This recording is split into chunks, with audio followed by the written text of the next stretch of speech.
স্বাগত নিউজ 24 দুপুর 12টার সংবাদে। সাথে আছি আমি আরিফা হোসেন। দেখছিলেন সংবাদ শিরোনাম। এক আইনজীবীকে আসামির লকআপে 2 ঘণ্টা আটকে রাখার অভিযোগে ঢাকার একজন অতিরিক্ত চিফ মেট্রোপলিটন ম্যাজিস্ট্রেটের অপসারণ চেয়ে বিক্ষোভ করছেন আইনজীবীরা। বুধবার সকাল 9:30টার দিকে একদল বিক্ষুব্ধ আইনজীবী ঢাকার অতিরিক্ত চিফ মেট্রোপলিটন ম্যাজিস্ট্রেট আসাদুজ্জামানের এজলাস কক্ষ থেকে সবাইকে বের করে তালা দিয়ে দেন। এরপর আইনজীবীরা বিক্ষোভ শুরু করলে পুলিশ সিএমএম আদালতের মূল গেটে তালা লাগিয়ে দেন। ওই বিচারকের অপসারণ চেয়ে তারা বিভিন্ন স্লোগান দিচ্ছেন। এর ফলে সিএমএম আদালতের বিচার কাজ বন্ধ হয়েছে। আদালতের সামনে অতিরিক্ত পুলিশ মোতায়েন করা হয়েছে।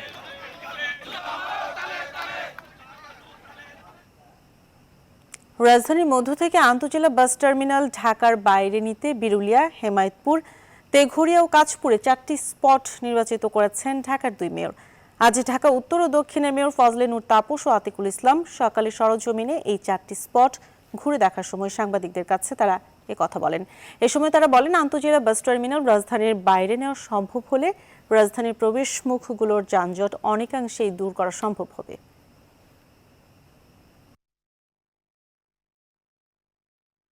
আন্তঃজেলা একটি একটা টার্মিনাল করতে চাচ্ছি, আমরা বাস টার্মিনাল করতে চাচ্ছি যেখানে আন্তঃজেলা বাসগুলো এসে তাদের যাত্রীদের নামাবে এবং সিটি বাস সার্ভিসগুলো সেখান থেকে শহরের বিভিন্ন গন্তব্যস্থলে যাত্রীদেরকে পৌঁছে দিই। 4টি জায়গা আমরা আজকে পরিদর্শনে এসেছি যে কোনগুলো আসলে সঠিকভাবে কার্যকর হবে। আমাদের সাথে বাস মালিক সমিতির সাথে কথা হয়েছে এবং বাস শ্রমিক ইউনিয়নের সাথে কথা হয়েছে। আমরা কিন্তু সবাই চাই একটি শৃঙ্খলা আনতে। সেই শৃঙ্খলা আনার জন্যই শহরের বাস শহরের মধ্যে সে ফ্র্যাঞ্চাইজ রুট নিয়ে চলবে এবং তারই পরিপ্রেক্ষিতে 1 এপ্রিল ঘাটার চর থেকে মতিঝিল আমরা প্রথম শুরু করতে যাচ্ছি। সারা দেশেই বাড়ছে তালাকের সংখ্যা। পরিসংখ্যান বলছে ঢাকায় প্রতি 37 মিনিটে একটি করে তালাক হয়। দি সিটি কর্পোরেশনের হিসেব অনুযায়ী জুন থেকে অক্টোবর এই 5 মাসে তালাকের সংখ্যা আগের বছরের এই সময়ের তুলনায় 30% বেশি। এই হার সবচেয়ে বেশি শিক্ষিত দম্পতিদের মধ্যে। বিশেষজ্ঞরা বলছেন, এবছর করোনা মহামারী হয় ডিভোর্সের সংখ্যা বেড়েছে। অন্তরা বিশ্বাসের প্রতিবেদন। চলতি বছরের মার্চ থেকে বাংলাদেশে করোনার প্রকোপ শুরু হয়। এরপর সাধারণ মানুষ ঘরে থাকতে বাধ্য হয়, অনেকে চাকুরি হারান, ক্ষতি হয় ব্যবসার। সব মিলিয়ে সৃষ্টি হয় মানসিক চাপের, যে চাপের প্রভাব পড়ে পারিবারিক সম্পর্কে, যার ফলে বেড়ে যায় ডিভোর্সের সংখ্যা। এমনটাই বলছেন সমাজবিজ্ঞানীরা। ঢাকার 2 সিটি কর্পোরেশনের হিসাব বলছে, জুন থেকে অক্টোবর এই 5 মাসে ঢাকায় প্রতিদিন গড় তালাকের সংখ্যা 39। মানুষের জন্য ফাউন্ডেশনের একটি হিসাব বলছে, করোনার এই সময়ে বাড়ে নারীর প্রতি সহিংসতাও। ব্যক্তিত্বের সংঘাতে একটা অন্যরকম একটা নাজুকতা তৈরি করেছে। আর নিম্নবিত্ত মানুষ, বিশেষ করে গ্রামের যারা শ্রমজীবী মানুষ এবং শহরে যারা শিল্প সমাজের সাথে এবং কর্মজীবী মানুষ যারা আছে, তাদের মধ্যে আমরা দেখতে পাচ্ছি সবচেয়ে বড় রকমের নাজুকতা হচ্ছে আর্থিক নাজুকতা। ঢাকার উত্তর ও দক্ষিণ সিটি কর্পোরেশনের হিসাব অনুযায়ী এই 5 মাসে মোট তালাক হয় 5,970টি, যা একই সময়ে আগের বছরের চেয়ে বেড়েছে 29.78%। এখন কিন্তু নারীরা অনেক অর্থনৈতিকভাবে স্বাবলম্বী, তারা নিজেরা, তাদের ক্ষমতা অনেক বেড়েছে, তারা সচেতনতা হওয়াতে তারা যখন কোনোভাবে পারিবারিক নির্যাতন থেকে আরম্ভ করে অন্য বিষয়গুলা যখন একটা কনফ্লিক্ট সিচুয়েশনে পড়ে, তখন কিন্তু তারা আগে যেমন সহ্য করত, এখন কিন্তু সেটা সহ্য করে না। তখন তারা এইটার থেকে বের হওয়ার জন্যে তার কিন্তু তখন সে এই তালাক নিয়ে নেয়। শিক্ষিত স্বামী স্ত্রীদের মধ্যে তালাকের সংখ্যা বেশি। আর ঢাকা উত্তর ও দক্ষিণে তালাকের আবেদনের 70%ই আসছে স্ত্রীর পক্ষ থেকে। মানসিক নির্যাতনের ভিতর থাকার থেকে সেপারেশন হয়ে যাওয়া ভালো, এবং সেটা কিন্তু পুরো পৃথিবীতে হচ্ছে, পুরো সাউথ এশিয়াতেও এটা অনেক বেড়ে গেছে। সবার প্রতি মানে স্বামী স্ত্রীর মধ্যে এক ধরনের সহনশীল মানসিকতা তৈরি হওয়া এবং সয়ে নেওয়ার মতো একটা পরিবেশ তৈরি করা, এবং এর পাশাপাশি আমরা বলবো যে বিভিন্ন ধরনের পারিবারিক আনন্দঘন পরিবেশ যেটি, সেই পরিবেশগুলো অবশ্যই আমাদের ধরে রাখতে হবে। বিশেষজ্ঞরা বলছেন, পরস্পরের প্রতি শ্রদ্ধাবোধই কমাতে পারে ডিভোর্সের সংখ্যা। অন্তরা বিশ্বাস, নিউজ 24, ঢাকা। এই সমাজের রাজনীতিবিদরাই সবচেয়ে বড় দুর্নীতিবাজ, আর দলগুলো সব দুর্নীতির কর্পোরেট হাউস। এই অভিযোগ করেছেন liberal Democratic party LDP chairman অবসরপ্রাপ্ত কর্নেল অলি আহমেদ। জিয়াউর রহমান নিজেকে রাষ্ট্রপতি বা অস্থায়ী রাষ্ট্রপতি হিসেবে কখনোই দাবি করেন নাই, বরং সে সময় যাদের জন্ম হয়নি তারাই মুক্তিযুদ্ধের গল্প শোনায়, এমন আক্ষেপ খেতাবধারী এই মুক্তিযোদ্ধার। তৌহিদ শান্তর প্রতিবেদন। এই জন্য আমরা দেশ স্বাধীন করিনি। মুক্তিযুদ্ধের ঘোষক মেজর জিয়াউর রহমান, তার মৃত্যুর পর তার প্রতিষ্ঠিত দল বিএনপির এই দাবিটি দেশের রাজনৈতিক মহলে সবচেয়ে বেশি আলোচিত এবং একই সঙ্গে সর্বোচ্চ সমালোচিত। আমরা তিনজনে মিলে বিদ্রোহের পরিকল্পনা করলাম। জিয়াউর রহমানের সেই বেতার ভাষণ, বিদ্রোহ এবং যুদ্ধে অংশ নেয়া, একই সঙ্গে ৭৫-এর ১৫ই আগস্টের পট পরিবর্তনের পর থেকে বিপথগামী সেনাদের হাতে তার মৃত্যুর আগ পর্যন্ত এই অলি আহমেদই ছিলেন রাষ্ট্রপতি জিয়ার সবচেয়ে ঘনিষ্ঠজন। ফার্স্ট মার্চের থেকে পতাকা উত্তোলন হলো এবং জনগণ ধীরে ধীরে পাকিস্তানের বিরুদ্ধে যুদ্ধের জন্য প্রস্তুত হতে লাগলো। সর্বশেষ বঙ্গবন্ধুর ভাষণ জনগণকে ঐক্যবদ্ধ করার জন্য কাজে আসলো। এখানে বঙ্গবন্ধুকে খাটো করে দেখার কোনো অবকাশ নেই। যখন স্বাধীন বাংলা বেতার কেন্দ্র থেকে বাংলাদেশের অস্থায়ী সরকার বা প্রবাসী সরকার প্রকাশিত হলো, ঘোষণা হলো, তখন জিয়াউর রহমান বলেন যে আমি এখনো প্রেসিডেন্ট বা আমি এখনো অস্থায়ী প্রেসিডেন্ট। যারা মুক্তিযুদ্ধের সময় যাদের জন্ম হয় নাই তারা কিন্তু এখন মুক্তিযুদ্ধ নিয়ে কথা বলছে, সুতরাং আমরা এখন চুপচাপ থাকি। বিএনপি প্রতিষ্ঠায় অলি আহমেদ অগ্রগণ্য, তবুও এই দলে শেষ পর্যন্ত থাকতে পারেননি তিনি। এখন রাজনীতিবিদেরা হচ্ছে সবচেয়ে বড় দুর্নীতিবাজ। রাজনীতি হলো একটা কর্পোরেট হাউস দুর্নীতি করার জন্য। বাংলাদেশের সম্পদ লুণ্ঠন করে বিদেশে নিয়ে যাওয়া হচ্ছে, আমরা নীরব। আমাদের দেশে কিন্তু গরিবদের উপরে অত্যাচার হয়। বড় বড় রাজনীতিবিদ হলে, বড় বড় সরকারি কর্মকর্তা হলে তাদের বিরুদ্ধে কিছু হয় না। মুক্তিযোদ্ধা অলি আহমেদের আফসোস মুক্তিযোদ্ধাদের প্রাপ্ত সম্মানের অধিকার নিয়েও। 16ই ডিসেম্বরের দাওয়াত হয় না, সশস্ত্র বাহিনীর দিবস হয় না, যে আমি প্রথম ব্যক্তি 8ম বেঙ্গল রেজিমেন্টের সাথে নিয়ে বিদ্রোহ করি, সেখানে আমাদের দাওয়াত নেই। মুক্তিযোদ্ধাদেরকে বেইজ্জত করা হচ্ছে, যাতে আজকে দ্বিধা বিভক্ত। তবুও আশা রাখেন তিনি, বলেন নতুন প্রজন্মই তাদের স্বপ্ন বাস্তবায়ন করবে। স্বাধীনতার জন্য। তৌহিদ শান্ত, নিউজ 24, ঢাকা। ৪৮ ঘন্টা না পেরোতে আবারও অগ্নিকাণ্ড। এবার আগুনের ঘটনা রাজধানীর উত্তর বাড্ডায়। বুধবার ভোরে উত্তর বাড্ডা এলাকায় একটি কাঠের দোকানে এই অগ্নিকাণ্ডের ঘটনা ঘটে। খবর পেয়ে ফায়ার সার্ভিসের 4 ইউনিটের প্রায় 1 ঘন্টার চেষ্টায় আগুন নিয়ন্ত্রণে আনে। ফায়ার সার্ভিসের কর্মকর্তা জানান, কাঁচা কাঠের মজুদ থাকা আগুন দ্রুত ছড়িয়ে পড়ে। কোনো হতাহতের ঘটনা না থাকলেও প্রাথমিকভাবে আগুনের সূত্রপাত সম্পর্কে জানা যায়নি। তবে এ বিষয়ে তদন্ত কমিটি গঠন করেছে ফায়ার সার্ভিস। এখানে এত পরিমাণে কাঠ মজুত করা এবং সবই কাঁচা ঘর, তো সেক্ষেত্রে আগুনটা আরও অনেক ব্যাপক আকার ধারণ করতে পারতো এবং আশেপাশে আরও বাড়িঘর আছে, অনেক ব্যাপক ক্ষয়ক্ষতি হতে পারতো। সেদিক থেকে আল্লাহর রহমতে আমরা খুব দ্রুতই আগুনটাকে নিয়ন্ত্রণ করে কাজটা সমাপ্ত করতে পেরেছি। প্রাথমিকভাবে ধারণা করছি এরকম জায়গায় সাধারণত কোনো রকম হয়তো বৈদ্যুতিক গোলযোগ থেকে আগুনের সূত্রপাত হতে পারে। যুক্তরাজ্যে ছড়িয়ে পড়া করোনা ভাইরাসের নতুন প্রজাতিটি নিয়ে এরই মধ্যে আতঙ্ক ছড়িয়ে পড়েছে বিশ্বজুড়ে। নতুন বৈশিষ্ট্যের ভাইরাসটি আরও বেশি সংক্রামক এবং বেশি প্রভাবিত হতে পারে শিশুদের উপর, এমন মন্তব্য করেছেন ব্রিটিশ বিজ্ঞানীরা। তবে আদৌ ভাইরাসটি আরও মারাত্মক কিনা অথবা ভাইরাস মোকাবেলায় ভ্যাকসিন ব্যর্থ হবে কিনা সে ব্যাপারে এখনও নিশ্চিত তথ্য পাওয়া যায়নি। ফলে আতঙ্কগ্রস্ত না হয়ে আগের মতো স্বাস্থ্যবিধি মেনেই সুরক্ষিত থাকা যাবে বলে জানাচ্ছেন বিশেষজ্ঞরা। নিবিড় আহমেদের ডেস্ক রিপোর্ট। পুরো বছর জুড়েই করোনা সংক্রমণে নাকাল ছিল বিশ্ব। পরবর্তীতে একাধিক সফল ভ্যাকসিনের টিকাদান কর্মসূচি শুরুতে হাফ ছেড়ে বাঁচল পৃথিবী। তবে এরই মধ্যে আলোচনায় এসেছে নতুন প্রজাতির এক করোনা। ব্রিটেনে শনাক্ত হওয়া নতুন বৈশিষ্ট্যের ভাইরাস নিয়েই আবারও যেন মাথাচাড়া দিয়ে উঠেছে পুরনো আতঙ্ক। ব্রিটেনের সাথে বন্ধ করে দেওয়া হয়েছে অর্ধশত দেশের ফ্লাইট। ভয় ছড়িয়ে পড়ছে বিশ্বজুড়ে। তবে সিংহভাগ বিজ্ঞানীরাই জানাচ্ছেন, আতঙ্কিত হওয়ার মতো কিছু তারা এখনও খুঁজে পাননি। নতুন প্রজাতির এই ভাইরাসটির নামকরণ হয়েছে VUI 202012। অন্তর্ভুক্ত রয়েছে N51Y1 নামের মিউটেশন, যা মানবদেহে সংক্রমণের জন্য স্পাইক প্রোটিনকে প্রভাবিত করে। আর ব্রিটিশ বিজ্ঞানীদের মতে আরও সংক্রামক এই ভাইরাসটি শিশুদের উপর বেশি প্রভাবিত হয়। তবে এতেও আতঙ্কগ্রস্ত হবার কিছুই নেই, কারণ এর আগেও বেশ কয়েকবার রূপ বদল করেছে করোনা ভাইরাস, যা নতুন নয়। এর মধ্যেই ভাইরাসটির বেশ কয়েকটি মিউটেশনের উপর গবেষণা করেই ভ্যাকসিনের ট্রায়াল চালিয়েছে ফাইজার ও মডার্না। আর নতুন প্রজাতির ভাইরাসটিও এখনও আয়ত্তের মধ্যেই রয়েছে বলে জানিয়েছে তারা। তবুও চূড়ান্ত নিশ্চিত হতে চালানো হচ্ছে আরও পরীক্ষা। এর আগে বিভিন্ন মিউটেশনের 20টিরও বেশি ভাইরাসের উপর পরীক্ষা চালিয়েছি আমরা, আর প্রত্যেকবারই রোগ প্রতিরোধ ক্ষমতাকে বাড়াতে সফল হয়েছে আমাদের ভ্যাকসিন। তাই আমরা নিশ্চিত যে অতীতের ঘটনাই আবার পুনরাবৃত্তি হবে। অন্য গবেষকরাও বলছেন, মাস্ক পরার মতো স্বাস্থ্যবিধিগুলো মানলেই নতুন করোনা সংক্রমণও বাধা দেওয়া সম্ভব। আর তাই মনোবল না হারিয়ে সবার উচিত মহামারী মোকাবেলায় জয় লক্ষ্যমাত্রা স্থির রাখা। নিবির আমিন, নিউজ 24।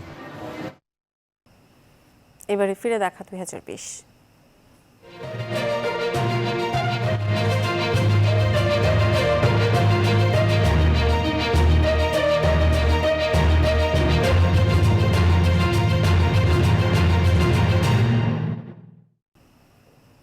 বিদায়ের দ্বারপ্রান্তে 2020। গোটা বিশ্বের মতো বাংলাদেশেও করোনা মহামারীর উৎকণ্ঠায় পূর্ণ একটি বছর শেষ হতে চলেছে। সারা বিশ্বের মতো বাংলাদেশেও করোনায় আক্রান্ত মৃত্যুর সংখ্যা এখনও ঊর্ধ্বমুখী। উদ্বেগ উৎকণ্ঠা থাকলেও বছর শেষে আশা জাগাচ্ছে করোনার টিকা। এরই মধ্যে পৃথিবীর বিভিন্ন দেশে টিকার প্রয়োগ শুরু হচ্ছে, আর বাংলাদেশে করোনার টিকা জানুয়ারির শেষ নাগাদ আসতে পারে বলে জানা গেছে। বিস্তারিত হাসান পারভেজের রিপোর্টে। 2019-এর ডিসেম্বরে বছরের শেষ দিনে চীনের হুবেই প্রদেশের উহান শহরে প্রথম অজানা একটি ভাইরাস সংক্রমণের খবর প্রকাশিত হয়। বাংলাদেশে করোনার সংক্রমণের কথা জানা গিয়েছিল অনেক পরে। গত 8 মার্চ বাংলাদেশে প্রথম করোনা ভাইরাসে আক্রান্ত রোগী শনাক্ত হওয়ার কথা ঘোষণা করা হয়েছিল। আমরা যে হটলাইন বিভিন্ন সার্ভিলেন্সগুলো করছিলাম তার মধ্য দিয়ে 3 জন রোগীকে শনাক্ত করেছি। বছর শেষেও করোনা শনাক্তের সংখ্যা বাড়ছেই। ইতিমধ্যে শনাক্তের সংখ্যা 5 লাখ ও মৃত্যুর সংখ্যা 7,000 ছাড়িয়েছে। করোনা প্রতিরোধে মার্চের শেষে সরকার অঘোষিত লকডাউন ঘোষণা করে। জরুরি সেবা ছাড়া স্কুল, কলেজ, অফিস, আদালত বন্ধ হয়ে যায়। ফলে অর্থনীতিতে বিরূপ প্রভাব পড়ে। খেটে খাওয়া মানুষরা পরে বিপাকে। এ সময় দরিদ্র মানুষের খাবার জোগাতে সরকার, শিল্পপতি, সাধারণ মানুষ, বিভিন্ন স্বেচ্ছাসেবী সংগঠন এগিয়ে আসে। রোগের জন্য থাকতে হবে, কিন্তু আমরা খাবো কি? করোনায় সবচেয়ে সমালোচনার মুখে পড়ে দেশের স্বাস্থ্য বিভাগ। হাসপাতাল ও স্বাস্থ্যকর্মীদের জন্য পিপিই প্রস্তুত ছিল না। আইসিইউ, ভেন্টিলেটর, অক্সিজেনের ব্যবস্থা ছিল অপ্রতুল। দেশের স্বাস্থ্যখাত কতটা ভঙ্গুর তা করোনায় স্পষ্ট হয়ে ওঠে। আপনি চতুর্দিকে পুরা হাসপাতাল খুঁজে দেন, যদি কোনো জায়গায় যদি অক্সিজেনের পান আপনি ওইখানে আপনি দেন অক্সিজেন দেন। দেশের অর্থনীতি স্বাভাবিক করতে সরকার ধাপে ধাপে জীবনযাত্রা স্বাভাবিক করেছে। তবে করোনা প্রতিরোধে এখনো স্বাস্থ্যবিধি ও মাস্ক পরার তাগিদ দিচ্ছে সরকার। করোনা প্রতিরোধে সম্মুখ যোদ্ধা হয়ে শুরু থেকে কাজ করে যাচ্ছে চিকিৎসক, নার্স, টেকনোলজিস্ট, স্বাস্থ্যকর্মী, পুলিশ, আইন শৃঙ্খলা বাহিনী, সেনাবাহিনী, গণমাধ্যম কর্মী সহ আরো অনেকে। সচেতনতাই একমাত্র করোনা ভাইরাস থেকে আমাদেরকে মুক্ত রাখতে পারে। তবে নতুন বছরে আশা জাগাচ্ছে করোনার টিকা। ইতিমধ্যে বিশ্বের বিভিন্ন দেশে টিকার প্রয়োগ শুরু হয়েছে।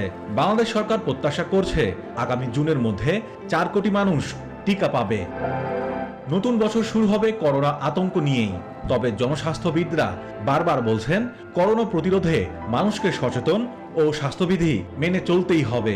সস্তা সাবান, পানি, এতেই কিন্তু জীবাণুমুক্ত থাকা সম্ভব। হাসান পারভেজ, নিউজ 24, ঢাকা।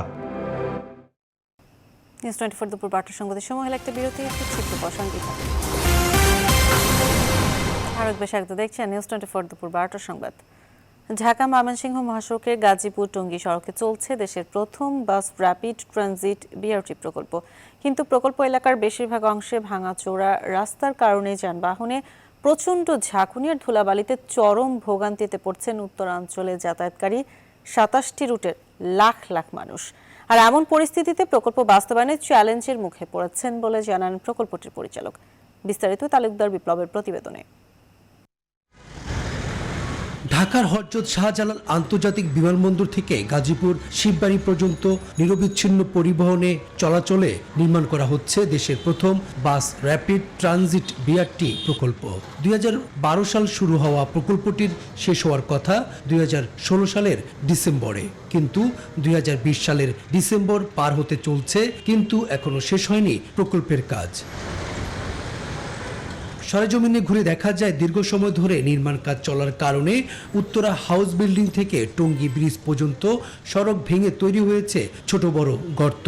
আড়াআড়ি করে রাখে, পিছনের বাসটা আসতে পারে না, এবং রাস্তা ভাঙাচুরার কারণে আপনাদের মোটামুটি জনভোগান্তি। আমাদের সরকার যা করতেছে ভালোই করতেছে, কিন্তু দ্রুত কাজগুলো করলে আমার মনে হয় আরো একটু ভালো হবে, জনগণের ভোগান্তি একটু কমে যাবে আর কি।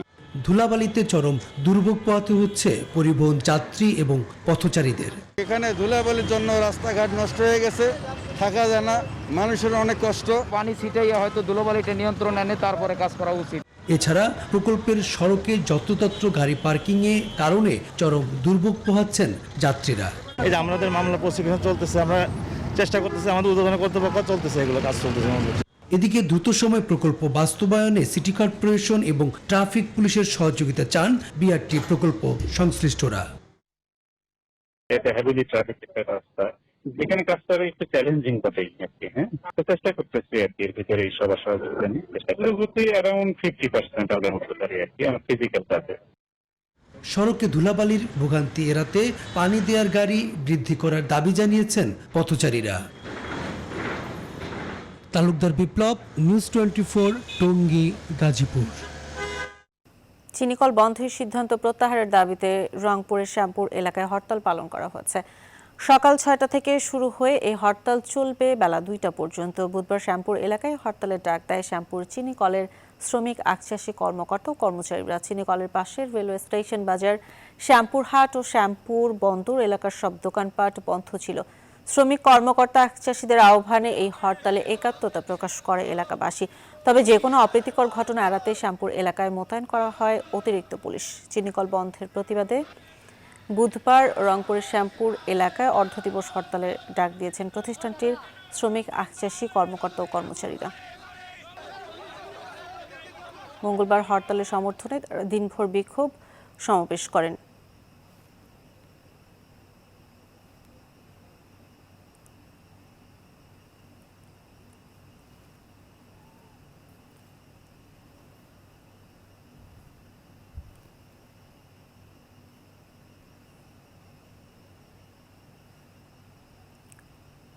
বরিশাল মেট্রোপলিটন পুলিশের মাদকাসক্ত সদস্যদের কপাল পুড়ছে। এরই মধ্যে ডোপ টেস্টে পজিটিভ হয়েছেন 17 জন সদস্য। এদের মধ্যে সরাসরি মাদক ব্যবসায় জড়িত 5 জনকে গ্রেপ্তার করা হয়েছে। স্থায়ীভাবে চাকরিচ্যুত হয়েছেন অন্তত 4 জন। একই অভিযোগে আরও প্রায় 10 জনকে চাকরিচ্যুত করার প্রক্রিয়া চলছে বলে জানিয়েছেন কর্মকর্তারা। রাহাত খানের তথ্য ছবিতে ডেস্ক রিপোর্ট। 2019 সালের অক্টোবর থেকে বরিশাল মেট্রোপলিটন পুলিশে শুরু হয় ডোপ টেস্ট প্রক্রিয়া। গত 15 মাসে 48 জন সন্দেহভাজন পুলিশ সদস্যের ডোপ টেস্টে 17 জনের রিপোর্ট পজিটিভ হয়। এদের মধ্যে কনস্টেবল থেকে এএসআই পর্যায়ের 4 জন স্থায়ীভাবে চাকরিচ্যুত হয়েছেন। মাদক বিক্রিতে জড়িত থাকায় মামলা দিয়ে 5 সদস্যকে পাঠানো হয়েছে কারাগারে। মাদকাসক্ত সদস্যদের ধরতে পুলিশের প্রতিটি ইউনিটে গোয়েন্দা নিয়োগ করা হয়েছে। ইউনিট প্রধানরা কাউকে সন্দেহ করলে তারা গোপনে কমিশনার কার্যালয়ে মাদকাসক্ত কিংবা মাদক কারবারি পুলিশের তালিকা প্রেরণ করেন। পরে অভিযুক্তদের কৌশলে ডেকে এনে ডোপ টেস্ট করা হয়। যাদের রিপোর্ট পজিটিভ হয় তাদের কিছুদিন পর আবার ডোপ টেস্ট হয়। চূড়ান্তভাবে নিশ্চিত হতে তৃতীয়বারের মতো করা হয় ডোপ টেস্ট। গোপনীয়ভাবে বিভিন্ন ইউনিটে আমরা আমাদের লোক দেয়া আছে এবং ইউনিট প্রধানরা কাউকে সন্দেহ করলে আমাদের কাছে তালিকা দেন। 48 জন সদস্যের ভিতরে আমাদের টোটাল 17 জন সদস্যের ডোপ টেস্টে তারা পজিটিভ এসেছে। মাদকের সাথে সম্পৃক্ততা নিশ্চিত হয়ে 4 জন সদস্যকে চাকরিচ্যুত করা হয়েছে। ডোপ টেস্টে কারোর রিপোর্ট পজিটিভ হলে তাদের বিরুদ্ধে আইনগত এবং বিভাগীয় শাস্তিমূলক ব্যবস্থা নেওয়া হচ্ছে, করা হচ্ছে চাকরিচ্যুত। পুলিশ সদস্যরা মাদক নির্মূল করবে সমাজ থেকে, সেই পুলিশ সদস্য কোনোভাবেই মাদকের সাথে যুক্ত থাকতে পারে না। টেস্টটা কিন্তু আমরা নিয়মিত করছি, প্রতি মাসেই করছি। সন্দেহভাজন আমাদের সদস্য যাদের কাছে মনে হচ্ছে তাদেরকে আমরা করছি। 2008 সালে প্রতিষ্ঠিত বরিশাল মেট্রোপলিটন পুলিশে প্রায় 1700 সদস্য কর্মরত রয়েছে। মাদক বিরোধী সাম্প্রতিক অ্যাকশনে মাদক সংশ্লিষ্টরা এখন চাকরি হারানোর আতঙ্কে আছেন। Desk report, news 24। সময় আরেকটি বিরতির সঙ্গেই থাকুন। আরও এক বিশেষায়িত দেখছেন নিউজ 24 সংবাদ। এবার ফার্স্ট সিকিউরিটি ইসলামী ব্যাংক অর্থ বাণিজ্যের সংবাদ।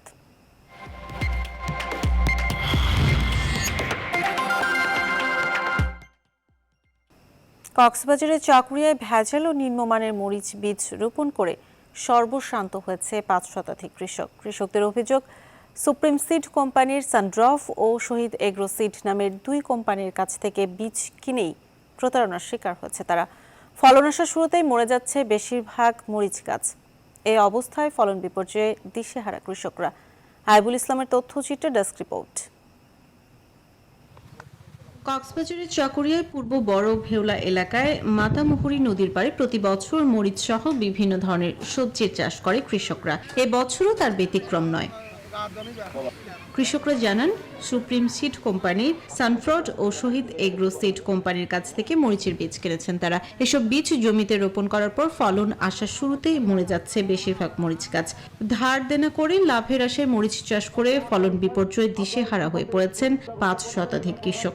অসাধু বীজ ব্যবসায়ীদের বিরুদ্ধে দ্রুত আইন অনুযায়ী ব্যবস্থা নেওয়ার দাবি জানিয়েছেন তারা। আমার স্বর্ণ আছে 3 ভরি, এগুলো বিক্রি করি, সব চলে গেছে। আমার পুরো মাঠটা শেষ করে দিচ্ছে বাবা, আমার কিচ্ছু নাই। প্রায় 10 কোটি টাকার মতো আমার প্রান্তিক কৃষকদের ক্ষতি হয়েছে। যারা প্রতারণা করেছে তাদের যথাযথ শাস্তির ব্যবস্থা নিশ্চিত করার জন্য আমি প্রশাসনকে অনুরোধ জানাবো। এ বিষয়ে ব্যবস্থা নেওয়ার আশ্বাস দিয়েছেন জেলা প্রশাসক। যদি কেউ এই ধরনের প্রতারণা করে কৃষকদের সাথে, সেটা ফৌজদারি অপরাধ বা দণ্ডনীয় অপরাধ। আমি কৃষি বিভাগের সাথে এই বিষয় নিয়ে কথা বলবো। যদি এরকম হয়ে থাকে, কনসার্ন যারা কোম্পানি আছে বা প্রতিষ্ঠান আছে তাদের বিরুদ্ধে আইনানুগ ব্যবস্থা নেওয়ার জন্য আমরা কৃষি বিভাগকে এসে অনুরোধ জানাবো। নকল বীজ কোম্পানির বিরুদ্ধে দ্রুত কার্যকর পদক্ষেপ নেবে প্রশাসন, এমন দাবি ক্ষতিগ্রস্ত কৃষকদের। Desk report, news 24। এ ছিল এখনকার আয়োজন। সাথে থাকার জন্য ধন্যবাদ সবাইকে।